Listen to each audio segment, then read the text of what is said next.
ituturo niya sa iyo ang tamang landas. Tayo ay manalangin. Panginoong Diyos, kataas-taasan, banal at makapangyarihan sa lahat, patuloy kaming lumalapit sa inyong banal na presensya, Panginoon.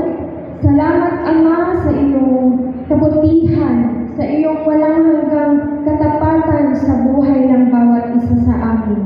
Salamat din, Ama, sa iyong biyaya, sa iyong pagpapala, Panginoon, na aming natatamasa sa araw-araw. Patuloy kang maghari sa buhay ng bawat isa sa amin, Panginoong Diyos, at ang kalooban mo nawa ang siyang maganap sa aming buhay.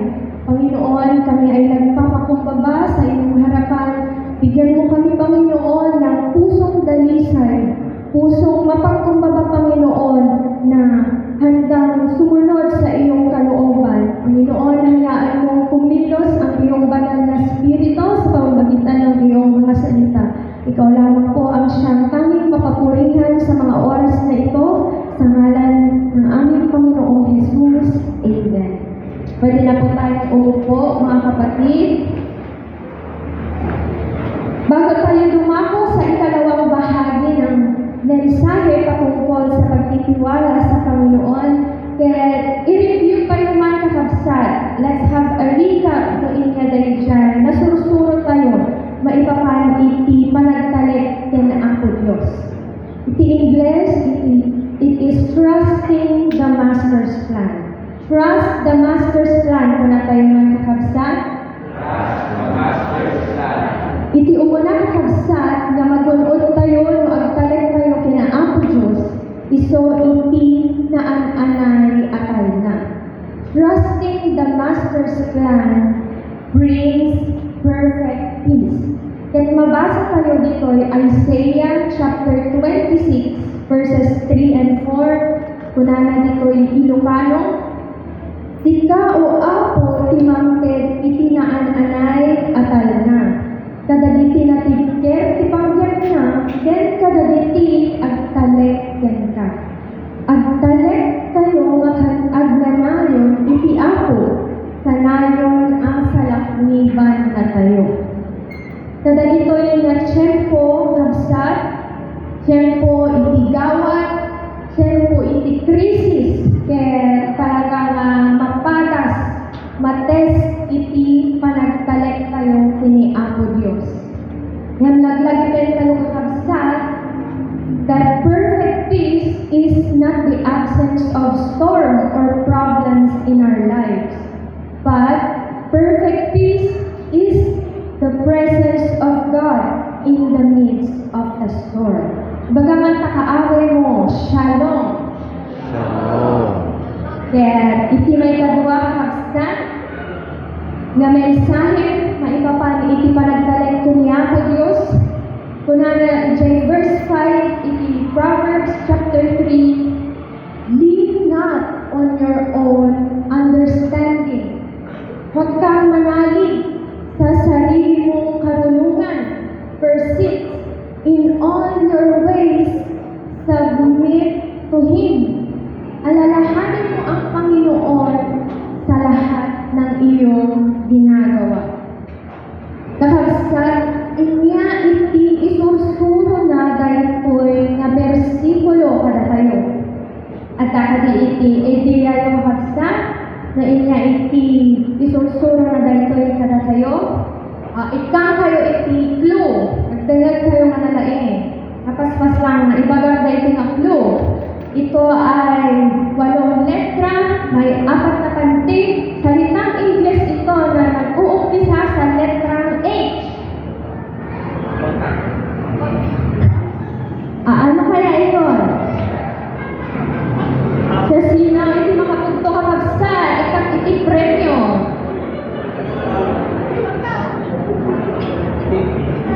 At dati mamitukaw, English. May 4 na pantig. 4 syllables. Humility. 1 word lang. It starts with letter H. Humility. Okay. Nangit ko, iti gusto nga answer. The correct word is humility.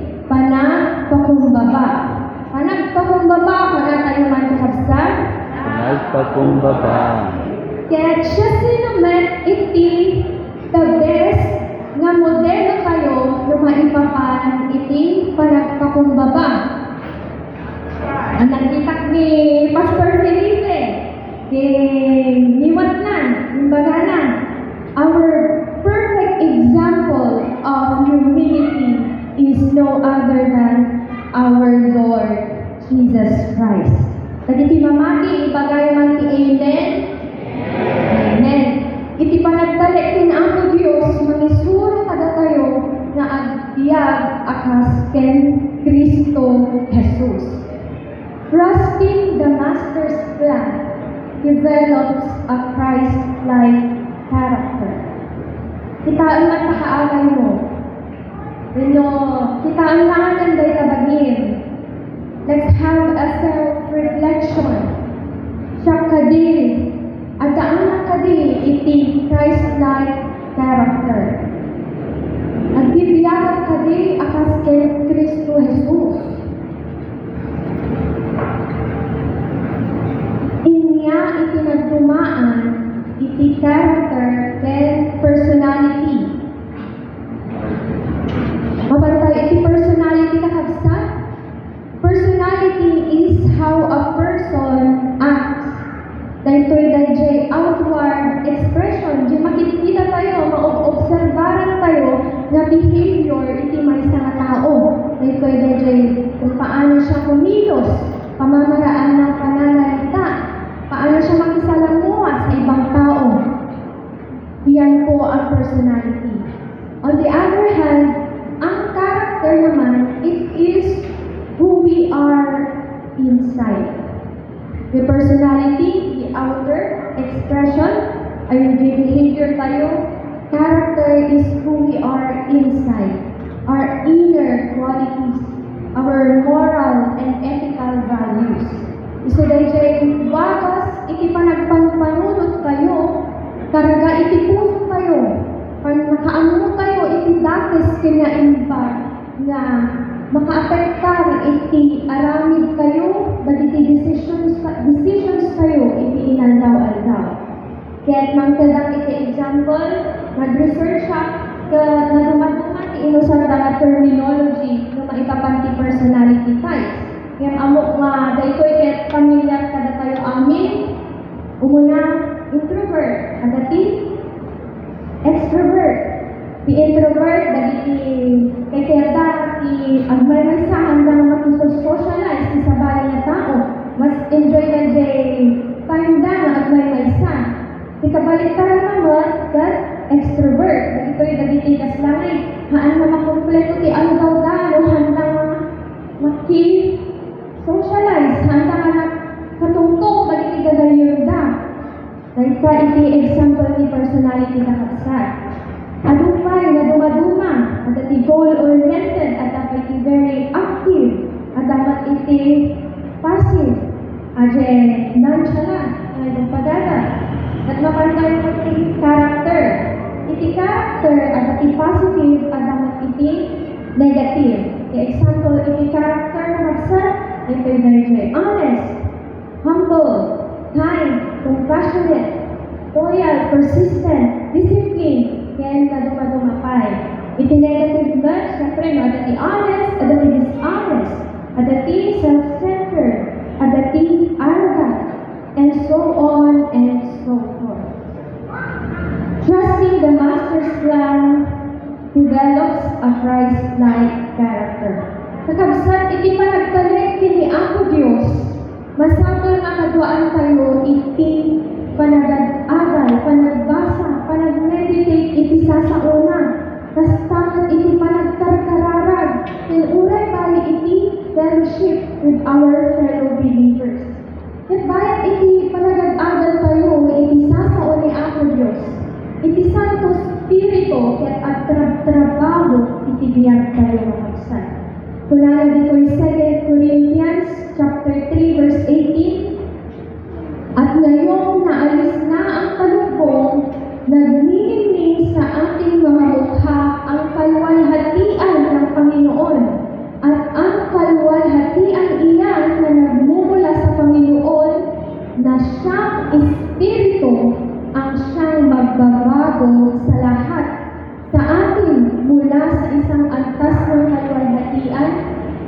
hanggang tayo ay maging kalarawan niya.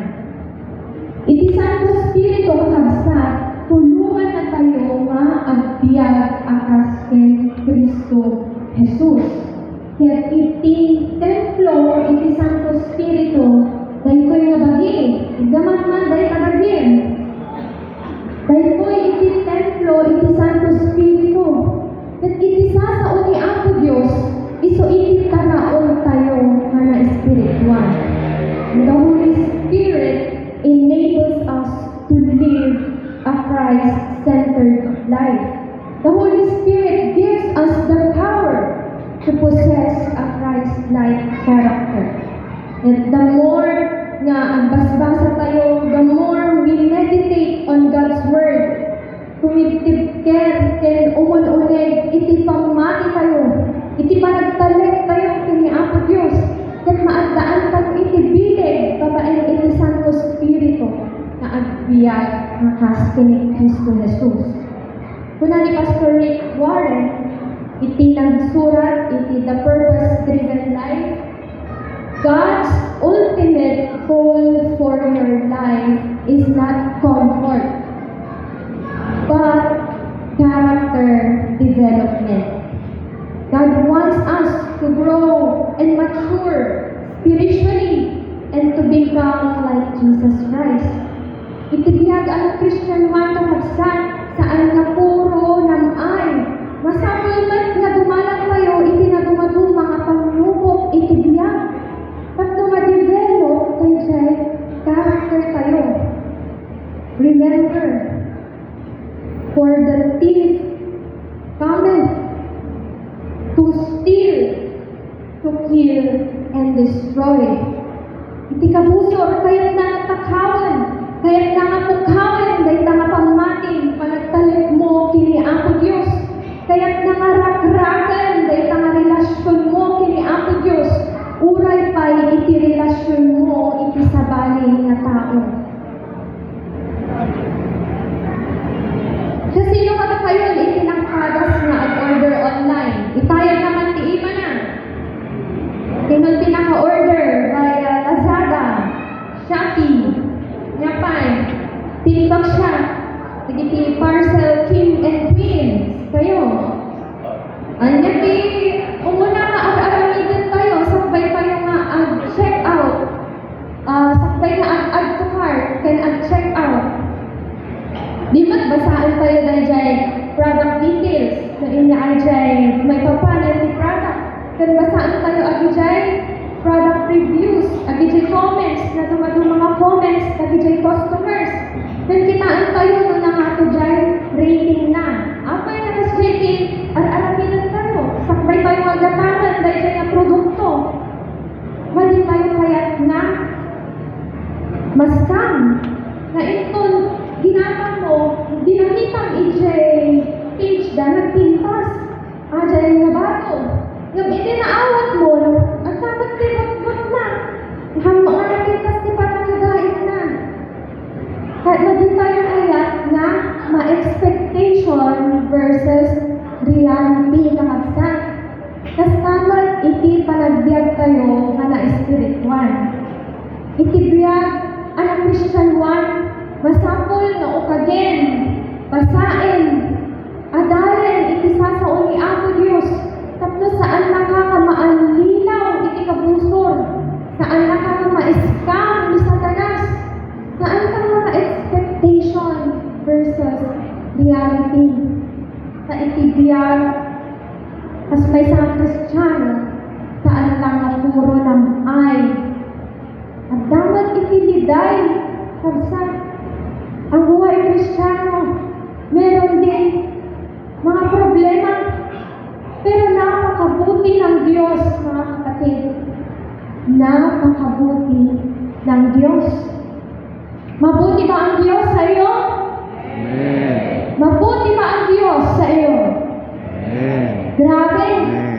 Sobrang matindi ang kabutihan ng ating Panginoong Diyos. Sapagkat whatever the enemy does to destroy us, God uses to transform and develop us. Niya man nga ang iti kabusor. Tatlong rakrakan na day tabiyag mo, rakrakan na day tapamating. Ang talag ka, kani ako Diyos, us-usalan na dagitoy, tatno umas asidek ka kenkuana, tatlo tumigtipir ka nga na espiritual. We face trials of many kinds. Kuna ni Santiago, ni James 1 verse 3. Trials. Kuna naman? Trials. Trials. Plural. Ado. Tapos, of many kinds. Kuna na tayo. Nyanda. Naduma-duma. Nakaad-ado. Agduduma nga panunubok itibiyan. Problema ijay unang itipagtailan. Problema ang bagiti anak mo, manati anak mo, sa mapulo. Malpas ni problema di maysa, adan kamanan, sumarangan mo kung di maysa nga anak mo. Problema sa paaralan. Paano mo mapagtatapos ang iyong mga anak sa pag-aaral? Paano ka makakapagtapos ng pag-aaral? Problema sa pera. Problema sa trabaho, problema sa negosyo, problema na finansyalan, emotional and relationship problems. Tata, crisis, nagnato iti presyo ti gasolina, umagnato ti presyo, nagiti magagata na ti kansa, then naduma-duma pay.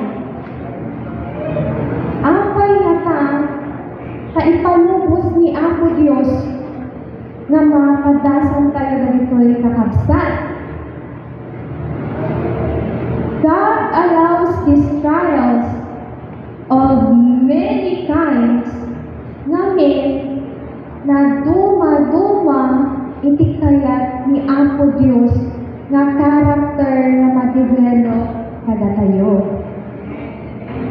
Kuna ni Pastor Rick Warren, dagiti karakter nga masapol, nga ma-develop, masusuroyo, itibiyag nyo ang Christian one.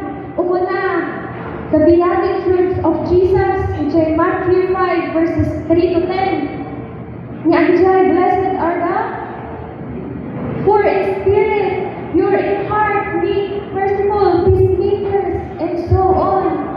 At tapay, Galatians 5 verse 22. The fruit of the Spirit. I-recite ko yung kakabsat. Love, joy, peace, patience, kindness, goodness, faith, gentleness, self-control. Ang tapos sumarunong. 1 Corinthians chapter 13, the great chapter of love.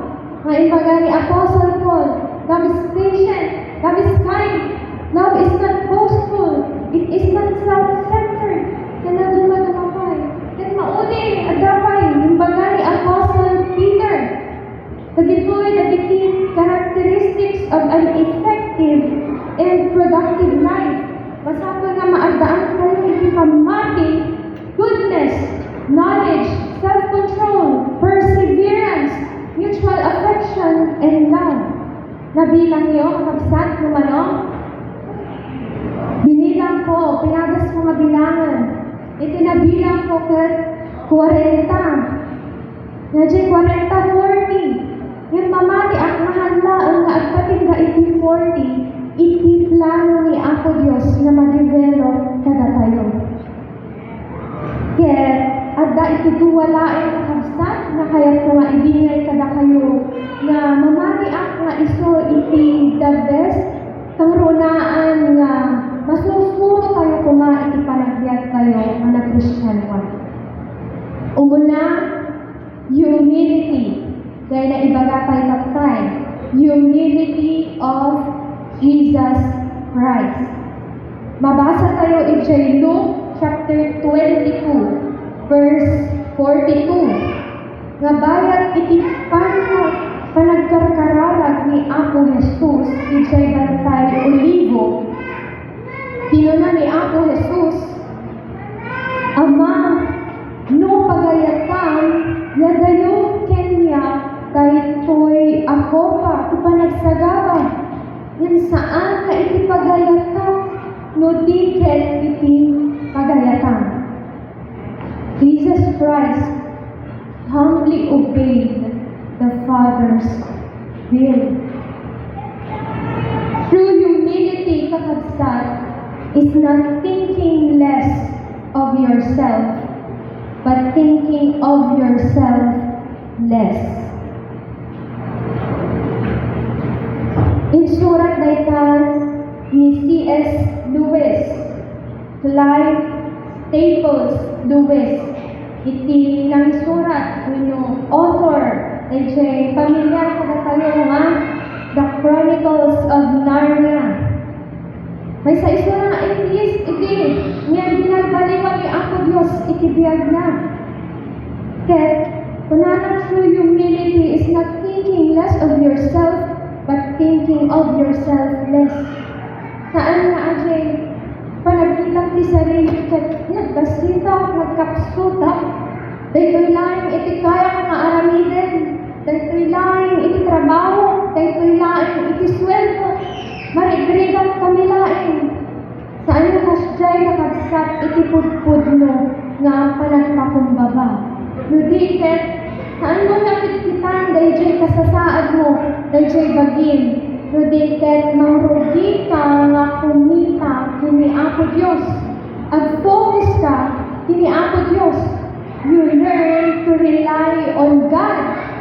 You learn to depend on God's promises.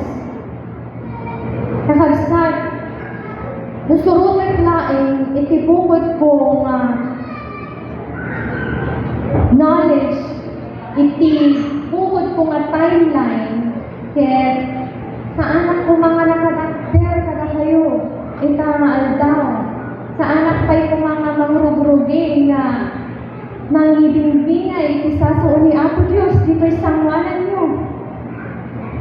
Pati kaya kuma, sakbay na nga tumakder dito, yung sakbay na nga usarin ni Apo Diyos na ibingay iti sasaonan, dumalanan ba't kuma iti training, dumalanan iti extensive training, lukasatno iti agsao, agaramit ti sermon, nung makita yung dagiti artista tayo, dagiti P-pop, sinatian mo yung P-pop group, masikat. So dagiti dyan, sakbay na nga ag-debut, sakbay na nga, bago nila ipakilala ang kanilang sarili sa publiko, nagtitraining muna sila ng ilang buwan, aabot pa ng taon yung training nila. Kasi mat kumakanya, kung nag-iimbaga ni Sir Gerald na sika iti sermon into no January 11 no saan ang agkamali. Ket kunak kini Apo Dios, Apo nagpaspas, hanap pa yung na-ready, hanap pa yung nakasagana. Ket ko mga ag-training ang kinabayan, 1 year na mabalbalin, tapno itong tumakderag dito isang wanan nyo, aanak ko na, hindi na ako kinakabahan na itong tumakderag dito isang wanan nyo, awanan ka itong kumako, di ko kakabsan, na itong tumakderag dito isang wanan nyo, aanak ko na, namin mental block kakabsan, na magyaman ang kini Apo Diyos, na inspuro na kung agtalay kinikuanan. God's way is different, kakabsan. For God's thoughts are higher than our thoughts. His ways are higher than our ways. Masapul laing na agpakumbaba kayo inisangwanan ni Apo Diyos. Kat ko lang ni Apo Diyos, Lord, from now on, I will obey you. Na inyaman ikipairamid mo kanya, tumurot-akken ka. Kat ko lang ni Apo Diyos, Apo, excited ako na makita dahil original design mo itibiyag ko na matungtungkad. Babaan iti panagtalag ko ken ka. Ken babaan iti obedience, humility, iti sangwanan. Ang amin tayo kumakabsat, masursuro tayo na agpakumbaba iti sangwanan ni Apo Diyos.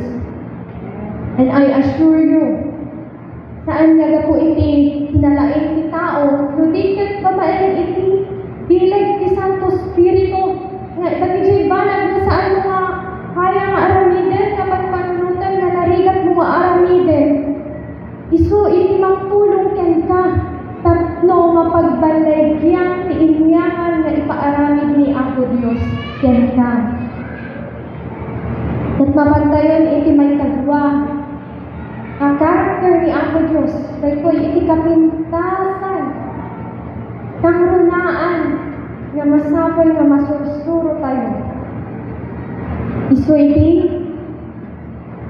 love, compassion, panagayat, ayat ko naman. Ayan. Hinuna ni Apo Dios, mabasa tayo i Luke chapter 23, verse 34. Nga, idin na ilansan ni Apo Dios ijay krus, inyag kas ni Apo Dios, bayat iti pa nakailansan na ijay krus, hinuna na, Father, forgive them, for they do not know what they are doing. Iniyagkas ni Apo Diyos, iti pamakawan. Kadagiti tao nga nangilansa, ng parpariga, ng ilunod, ng katkatawa, ng imukaw, ng crucify Him. Ni Apo Diyos ay ayaten na ka. Uray pa'y nang nagdagsen, iti basol mo. Ato iti basol tayo, iti sangwanan ni Apo Diyos. Ngayon ti ayat, patauden na iti panagpakawan kadagiti tao nga nakabasol kada tayo. Ephesians 4 verse 32. Be kind and compassionate, forgiving each other, just as in Christ God has forgiven you. Jesus Christ perfectly demonstrated what love is all about. Sa kabila ng dinanas niyang pagpapahirap ng mga tao, pinili pa rin niyang magpatawad at ibigay ang kanyang buhay para sa sangkatauhan. 1 John 3:16. Dito natin nakikita ang tunay na pag-ibig. Inialay ni Kristo ang kanyang buhay para sa atin. Kaya dapat din natin ialay ang ating buhay para sa kapatiran. Tiayat ni Apo Diyos, tiayat ni Apo Jesus, selfless. Saan na nga pinanunod dahil dyan, pagina nga siya, iti anak, iti Diyos, na apay na masapo lang na mailansa, para kadagitoy na managdakdakes nga tao. But because of love, Jesus Christ obeyed, and Jesus Christ forgave you and me. Kaya ko lang kaibigan ay di testimony ni Joy Tanshi Mendoza. Iso na rin siya anak, may isang anak ni Pastor Peter Tanshi. Namamoy ni Pastor Peter Tanshi, iso iti founder iti CCF, Christ Commission Fellowship. Inya iti nakasama, iti anak na ni Joy. When she was 15 years old, siya po ay na-rape. Siya po ay dinahasa hindi lang ng isang lalaki. Maraming kalalakihan ang gumahasa sa kanya, pinagpasapasahan siya. Sa bahay nila, yung bahay nila pinasok ng mga kalalakihan at dinahasa si Joy. Nuda kayo kay Joy kakabsat. Nuda kayo tinaganak ni Joy. Inya ti marik nayo. Inya iti maibagayo. Mabalin na kayat yun nga patayan na di Joy na lalaki. Mabalin na kayat yun nga maikulong na habang buhay. Ngayon itinangag ko itong testimony ni Joy. Naragsaka na taday Joy, mensahe ni Ako Diyos kenwala. Isumat itinangag ko nga boses ni Ako Diyos. Nga iti ko na ni Ako Diyos, Sika anak ko, managbasbason, managdakdakas, nakabasoy kanya, yan pinakawan ka, natayak, kapo inibason mo, natayak at na maisalaman ka, yan apay, nasaan mo nga maited, iti pamakawan, iti padan na tao.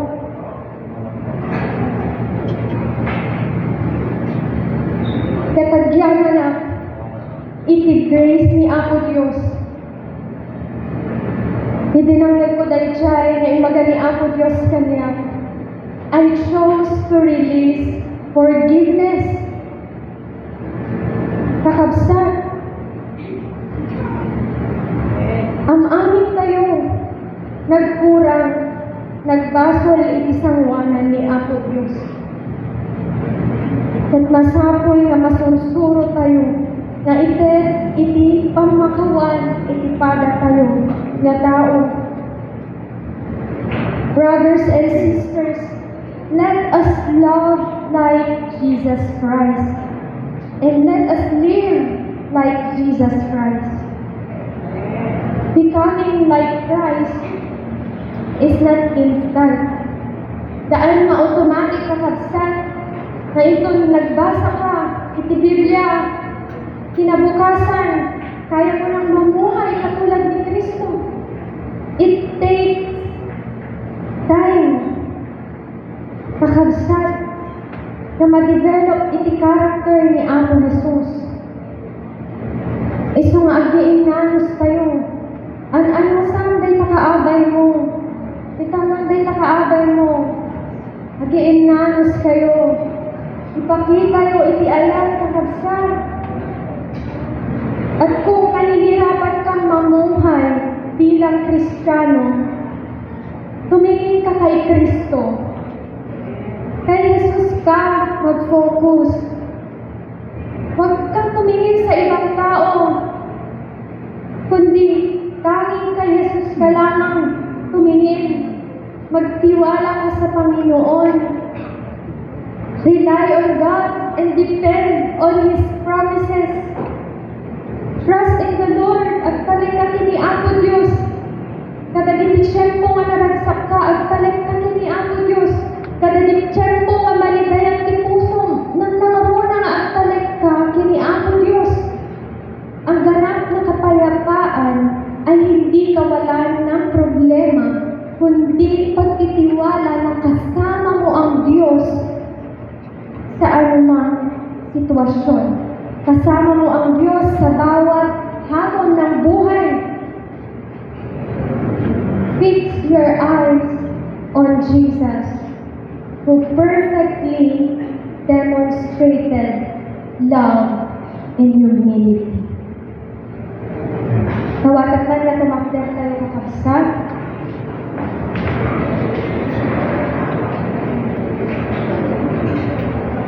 Let us fix our eyes on Jesus alone. Look unto Jesus.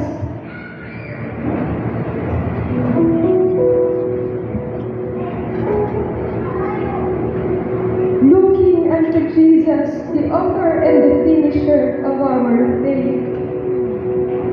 Ituon natin ang ating paningin kay Jesus na siyang pinagmumulan at kabuuan ng ating pananampalataya. Magpakumbaba ka sa harap ng Diyos. Lumapit ka kay Jesus. Kumapit ka kay Jesus. Sapagkat tanging si Jesus ang daan. Tanging si Jesus ang katotohanan. At tanging si Jesus ang nagbibigay ng buhay.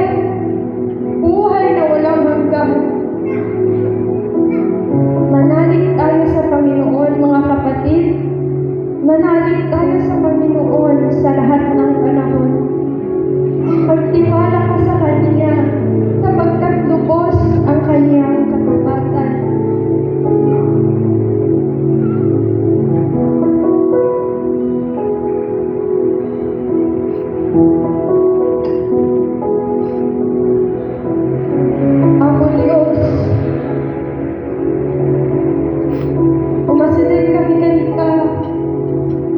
At pakumbaba kami sa uwanang ako. Agrupnoy kami ken kaapo. Ket ako, tumawad kami, iti pamakawan. Kadagiti ko ako, nga nag-urang kami. Kadagiti ko ako, nga nakalipat kami ken ka. Kadagiti ko ako, nga sinurot mi, iti pagayat mi. Kadagiti ko, nga ipampanguro mi. Iti bukod mi, nga pagayatan. Apo Diyos, tumawad kami, iti kaasiken ka.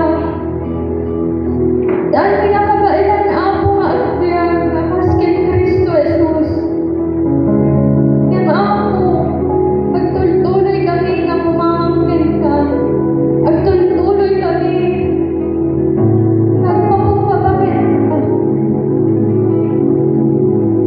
Tanikaan naman, haan na kami, na binaybayan. Maminaan mo kami nagpasulikin ka. Kasi ka ako, matatampi sa dilangit. Di ka ako, matatampi. Kasi sinulungan na kita ima. Kamayagan kami man, nga ang sublikan ka. At dakalagta ako, nga mamuro-uray ka na kami.